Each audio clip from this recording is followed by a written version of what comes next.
G V Hari ഇത് ഈ cockroach Janata പാർട്ടിയുടെ വിജയമാണ്. അവരാണ് ഈ സമരം സംഘടിപ്പിച്ചത്, അവരാണ് ആളെ കൂട്ടിയത് ഓൺലൈനിലൂടെ.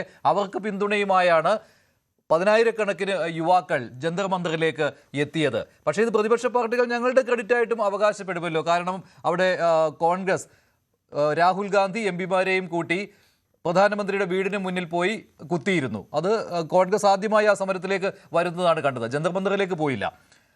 CPM ഇടതു പാർട്ടികളാകട്ടെ അവർ ജന്തർ മന്ദറിലേക്കും പോയി അവിടെ സമരത്തിൽ ഐക്യദാർഢ്യം പ്രഖ്യാപിച്ചു. പക്ഷെ അതൊക്കെ വൈകിയായിരുന്നു. ഇവരെ അസംഘടിത അരാഷ്ട്രീയ കൂട്ടായ്മയെന്നായിരുന്നു നിങ്ങളൊക്കെ ആദ്യം വിശേഷിപ്പിച്ചിരുന്നത്.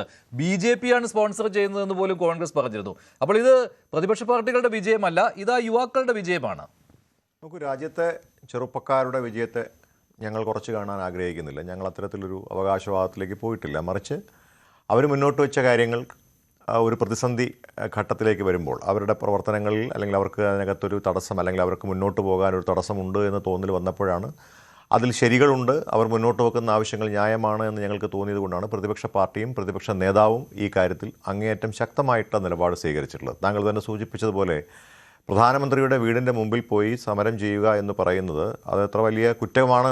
സ്വാഭാവികമായിട്ട് നിങ്ങൾക്ക് അറിയാവുന്ന പോലെ അവിടെ വളരെ സുരക്ഷിതമായിട്ടുള്ളൊരു ഏരിയയാണ്. ആ ഏരിയയിലേക്ക് മറ്റ് ആളുകളെ ഒന്നും കടത്തിവിടാത്തൊരു പ്രദേശത്തേക്ക് നമ്മൾ പോയതിൻ്റെ കാരണം ഇവർ ഉന്നയിക്കുന്ന ആവശ്യങ്ങൾ ശരിയാണെന്ന് ഉത്തമ ബോധ്യമുണ്ടായതും അവരുടെ സമരത്തെ ഇല്ലാതാക്കാൻ സർക്കാർ ശ്രമിക്കുന്നു എന്നൊരു തോന്നൽ ഞങ്ങൾക്ക് വന്നപ്പോഴാണ്. അതുകൊണ്ടാണ് അവരൊരു CJP എന്ന് പറയുന്ന ഒരു പാർട്ടി രൂപീകരിച്ച് അവരൊരു സമരവുമായി പോകുമ്പോൾ അതിനകത്ത് പോയി ചെന്ന് ഇടപെടേണ്ട കാര്യമില്ല. ഞങ്ങളെ സംബന്ധിച്ചിടത്തോളം ഞങ്ങളിതിൽ ഇപ്പോൾ ഞാൻ എൻ്റെ ഫേസ്ബുക്ക് പേജിൽ ഇന്ന് ഇപ്പോൾ ഞാൻ ഷെയർ ചെയ്തിട്ടുള്ള ഒരു കാര്യമുണ്ട്. 2018 ശ്രീ രാഹുൽ ഗാന്ധി ഈ വിഷയവുമായി ബന്ധപ്പെട്ട് പ്രത്യേകിച്ച് നമ്മുടെ രാജ്യത്തെ ചോദ്യപേപ്പർ ലീക്കുമായി ബന്ധപ്പെട്ട അദ്ദേഹത്തിൻ്റെ ഒരു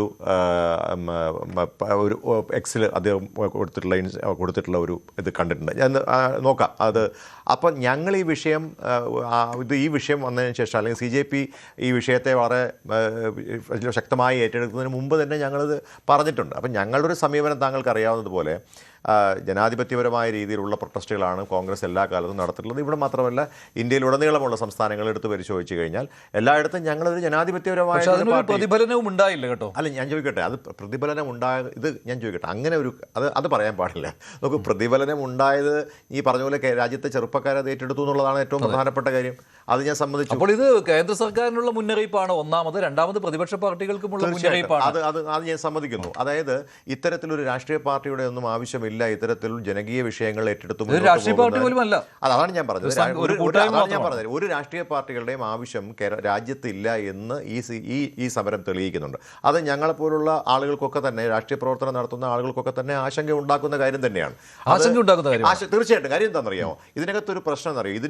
ഇതിനകത്ത് കോൺഗ്രസ് പാർട്ടി അടക്കം ഇടപെട്ടു കഴിഞ്ഞപ്പോഴാണ് അത് രാഷ്ട്രീയമായ ഒരു വിഷയമായിട്ട് ഉയർത്തി അല്ലെങ്കിൽ വരുന്നുണ്ട്, അത് ഞങ്ങൾക്കെതിരായി മാറും എന്നൊരു തോന്നൽ BJPക്ക് ഉണ്ടായിട്ടുള്ളത്. അല്ലെങ്കിൽ ഇതിനെ അടിച്ചമർത്താനുള്ള അവരുടെ ശ്രമങ്ങൾ അവർ ആരംഭിച്ചിരുന്നു. എത്ര കമ്പനി പോലീസാണ് പല സ്ഥലങ്ങളിൽ നിന്നും അവർ അവകാശവാദമാണെന്നാണ് എനിക്ക് തോന്നുന്നത്. അല്ല, അവകാശവാദമല്ല, ഞങ്ങളതിൻ്റെ യാഥാർത്ഥ്യം പറഞ്ഞെന്ന് മാത്രമേ ഉള്ളൂ. അതെങ്ങനെ വേണമെങ്കിലും വ്യാഖ്യാനിക്കാം.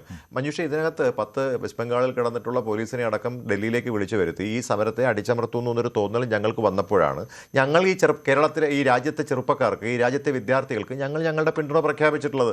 അത് അവരുടെ വിജയം തന്നെയാണ് എന്നുള്ള കാര്യത്തിൽ ഞങ്ങൾ സംശയമില്ല. ഞാൻ ക്രെഡിറ്റ് ഏറ്റെടുക്കാൻ ഞാൻ പറയാണ്. ക്രെഡിറ്റ് ഏറ്റെടുക്കുന്ന നമുക്ക് എല്ലാവർക്കും അറിയാമല്ലോ. നമ്മൾ പറയാറില്ല എപ്പോഴും കേരളത്തിലെ ആളുകൾ പരസ്പരം മത്സരമുണ്ട്. ഉദാഹരണത്തിന് CPMന് ഇന്നത്തെ MA ബേബിയുടെ പ്രതികരണം വന്നത് ജന്തർ മന്ദറിലേക്ക് പോയിട്ടില്ല കോൺഗ്രസ് നേതാക്കൾ. കോൺഗ്രസ് പാർട്ടിയോ അതോടൊപ്പം ശ്രീ രാഹുൽ ഗാന്ധിയോ താങ്കൾ ശ്രദ്ധിച്ചാൽ അറിയാം, ഞങ്ങളാരും ഇതിൻ്റെ ക്രെഡിറ്റ് ഏറ്റെടുക്കാൻ ശ്രമിച്ചിട്ടില്ല. പക്ഷേ ഞങ്ങൾ എന്താ പറഞ്ഞിട്ടുള്ളത്, ഒരു പ്രതിസന്ധി ഈ ചെറുപ്പക്കാർ, ഞാൻ CJP എന്ന് പറയാൻ ആഗ്രഹിക്കുന്നില്ല, ഞങ്ങൾ പറഞ്ഞത് ഇത് രാഷ്ട്രീയ പാർട്ടിയല്ലല്ലോ, അവർ രൂപീകരിച്ചിരിക്കുന്ന ആ ഒരു കൂട്ടായ്മയ്ക്ക് അവർ കൊടുത്ത പേരാണ് ഈ കോക്രോച്ച് ജനതാ പാർട്ടി എന്ന് പറയുന്നത്. ആ കോക്രോച്ച് ജനതാ പാർട്ടി അല്ലെങ്കിൽ ഞങ്ങളതിനെ കാണുന്നത് രാജ്യത്തെ ചെറുപ്പക്കാരാണ്. ആ രാജ്യത്തെ ചെറുപ്പക്കാർക്കും വിദ്യാർത്ഥികൾക്കും ഒരു പ്രതിസന്ധി ഘട്ടത്തിലേക്കാണ് അവർ പോകുന്നതെന്നും അവരുടെ ഈ സമരത്തെ ഈ സർക്കാർ അടിച്ചമർത്താൻ പോവുകയാണെന്ന് കണ്ടപ്പോൾ രാഷ്ട്രീയ പിന്തുണ ഞങ്ങൾ പ്രഖ്യാപിച്ചു. പക്ഷേ അതേസമയം തന്നെ ആശങ്കയുമുണ്ട്. തീർച്ചയായിട്ടും ആശങ്ക എന്ന് പറയുന്നത് ഈ സമരവുമായി ബന്ധപ്പെട്ടല്ല. ഇത്തരത്തിൽ സമാനമായിട്ടുള്ള രീതിയിൽ ഈ കാര്യങ്ങൾ ഉയർന്നു വരുമ്പോൾ ചില ഘട്ടങ്ങളിൽ അത് നമുക്ക് കൺട്രോൾ ചെയ്യാൻ കഴിയാത്തൊരു സാഹചര്യത്തിലേക്ക് വരും. ഞാൻ പറഞ്ഞ മനസ്സിലാവുന്നുണ്ടോ? അതിനകത്ത് ഇപ്പം ഞങ്ങളിപ്പോൾ ഒരു രാഷ്ട്രീയ പാർട്ടിയിൽ നിലയിൽ ചില കാര്യങ്ങളിൽ നമുക്ക് രാഷ്ട്രീയ പാർട്ടി നേതൃത്വം കൊടുക്കുന്ന സമരത്തിന് നിയന്ത്രിക്കാൻ ആളുണ്ടാവും. ഇവിടെയൊക്കെ ചില സമയങ്ങളിൽ ചില ഘട്ടങ്ങളിൽ പക്ഷേ അവരത് ഭംഗിയായി തന്നെ കൈകാര്യം ചെയ്തു. അത് നന്നായി തന്നെ ആ കൂട്ടായ്മ മുന്നോട്ട് കൊണ്ടുപോകാൻ അവർക്ക് സാധിച്ചു എന്നുള്ള വിലയിരുത്തലാണ് ശരി. ഒരു കാര്യം കൂടി എല്ലാം പ്രശാന്ത് പറഞ്ഞൊരു അങ്ങനെയാണെന്ന് കാര്യമുണ്ട്, കർണാടകത്തിലും അതുപോലെ തന്നെ പഞ്ചാബിലും ഒന്നും ഈ ആവശ്യം കാണുന്നില്ല എന്ന്. നോക്കൂ, ഇതിനകത്ത് അത് ഉന്നയിക്കാൻ കഴിയണ്ടേ? ഉന്നയിക്കണമല്ലോ. ആളുകൾക്ക് അങ്ങനെ ഉണ്ടെങ്കിൽ അത് ഉന്നയിക്കട്ടെന്നേ. അത്തരത്തിലുള്ള ഇപ്പോൾ കേരളത്തിൽ ഇപ്പോൾ PSCയുമായി ബന്ധപ്പെട്ടിട്ടുള്ള സമരങ്ങൾ ഞാൻ ചോദിക്കട്ടെ, എവിടെയാണ് BJP, എവിടെയാണ് CPM? ഇവിടെ ഞങ്ങൾ ഭരിക്കുമ്പോൾ ഞങ്ങൾ തന്നെ സമരം നടത്തുന്ന സാഹചര്യമാണ്. യൂത്ത് കോൺഗ്രസ് അടക്കം കഴിഞ്ഞ ദിവസങ്ങൾ സമരം നടത്തി.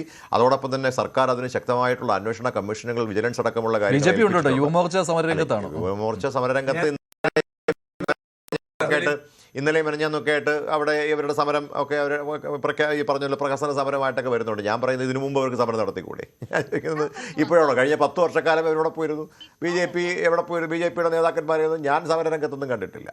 അപ്പോൾ അതുകൊണ്ട് ഞാൻ പറയാൻ ആഗ്രഹിക്കുന്നത്, ഞങ്ങൾ അധികാരത്തിൽ വന്നപ്പോൾ PSCയുമായി ബന്ധപ്പെട്ടിട്ടുള്ള വിഷയത്തിനകത്ത് ഞാൻ പറയുന്നത് ശക്തമായിട്ട് യുവമോർച്ച അതിശക്തമായിട്ട് ആ കാര്യത്തിൽ ഇടപെടണമെന്നേ. അതിന് നിരാഹാര സമരമടക്കമുള്ള രാവിലെ വന്ന് ക്ലിഫ് ഹൗസിനകത്ത് അല്ലെങ്കിൽ ക്ലിഫ് ഹൗസിൻ്റെ മുമ്പിൽ വന്ന് വെള്ളം വെച്ചിട്ട് പോകുമല്ല നിങ്ങൾ വേണ്ടത്. നിങ്ങൾ PSCയുടെ മുമ്പിൽ നിന്ന് അവിടെ നിരന്തരമായൊരു സമരവുമായി നിങ്ങൾ മുന്നോട്ട് പോകുന്നേ.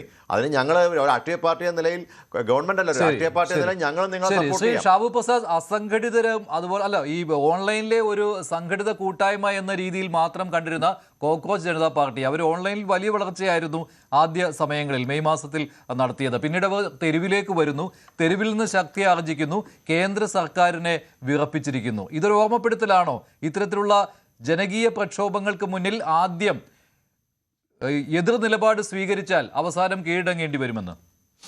ഇല്ല, ഈ പരീക്ഷാ നടത്തിപ്പുമായിട്ട്, നീറ്റ് പരീക്ഷാ നടത്തിപ്പുമായിട്ട് ബന്ധപ്പെട്ട് ഉണ്ടായ ക്രമക്കേടുകൾ, ഈ ചോദ്യപേപ്പർ ചോർച്ച, ഇതിൻ്റെ ഉത്തരവാദിത്വത്തിൽ നിന്ന് എപ്പോഴെങ്കിലും കേന്ദ്ര സർക്കാർ ഒഴിഞ്ഞു മാറിയിട്ടുണ്ടോ? അതിന് പകരം ആ ഉത്തരവാദിത്വം ഏറ്റെടുക്കുകയല്ലേ ചെയ്തത് ആദ്യം തന്നെ, തുടക്കത്തിൽ തന്നെ. അതുകൊണ്ട് തന്നെ ഈ ഇഷ്യൂവിൽ നിന്ന് കേന്ദ്ര ഗവൺമെന്റ് ഒരിക്കലും ഒഴിഞ്ഞു മാറിയിട്ടില്ല, സർക്കാർ ഒരിക്കലും ഒഴിഞ്ഞു മാറിയിട്ടില്ല. ഇനി വേറൊരു കാര്യം, ഇപ്പം ഇവിടെ മഞ്ജുഷ ചോദിച്ച ആദ്യത്തെ ഒരു ചോദ്യം ഉണ്ടായിരുന്നു, ഇത് കുറച്ച് നേരത്തെ ആയിക്കൂടായിരുന്നോ എന്ന്, ധർമ്മേന്ദ്ര പ്രധാന്റെ രാജി എന്നുള്ളത്. നോക്കൂ, ഇത് ഒരു പ്രശ്നമുണ്ടായി, അന്നേരം രാജിവെച്ചൊഴിയുക എന്നുള്ളതല്ല. ആ പ്രശ്നമുണ്ടായി, അതിന് പരിഹാരം കാണുക എന്നുള്ളതും കൂടെ ഒരു വലിയ ഫാക്ടർ അല്ലേ? അവിടെ അന്വേഷണം പ്രഖ്യാപിച്ചു, അന്വേഷണം നടത്തി, കുറ്റക്കാരെ അറസ്റ്റ് ചെയ്തു, ആ പരീക്ഷ ക്യാൻസൽ ചെയ്തു, ആ പരീക്ഷ വീണ്ടും നടത്തുക, എന്നിട്ട് അതിൻ്റെ റിസൾട്ട് വന്നിട്ട് ഇപ്പോൾ ഏതാനും ദിവസങ്ങളേ ആയിട്ടുള്ളൂ. ഈ ഉത്തരവാദിത്വങ്ങളും മുഴുവൻ, അതായത് ഒരു മന്ത്രി, അദ്ദേഹം മന്ത്രിയായിരിക്കുന്ന ആ വകുപ്പിലുണ്ടായ ഒരു വലിയ. കൂടുതൽ വാർത്തകൾക്ക് News 18 Keralam YouTube channel subscribe ചെയ്യുക.